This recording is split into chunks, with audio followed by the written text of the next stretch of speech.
you should do a thing where you go after everything you fear, emotionally, physically, psychologically, all that stuff. You give yourself a week to face all your fears. Just a week. You start off slow. Give yourself a week to face all your fears. Write them down on a list.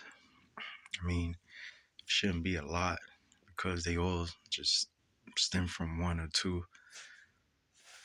So you get down to the real root of the fear. Just less a handful, and you just give yourself a week to face every fear. And I could guarantee you your life would drastically change within a week. I'm talking about a complete 7-day transformation, a complete dieting of low self-esteem or no self-esteem, a complete diet of feeling inadequate, a complete diet of feeling not good enough, a complete diet of stopping the habit of thinking and being purely and coming from the soul. Now, how to stop the habit of thinking is to pause. That's a huge thing in your life because you don't have enough pause. So you constantly letting your imagination come up with one thing, then another thing, then another thing.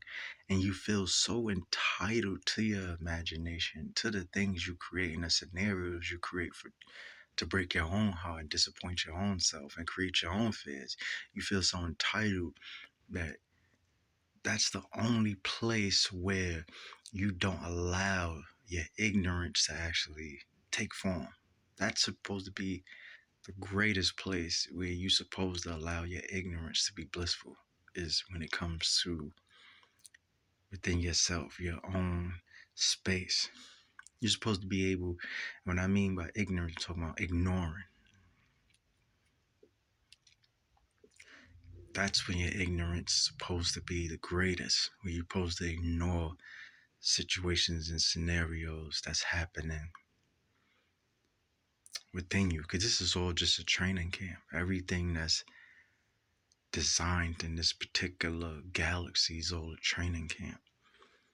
Just the fact that you even have a capacity to be able to create just thoughts and different things like that and see things without even using your eyes, hear things without even having perception, just having a mind, so to speak, is all training, because it's different parts to you or to existence.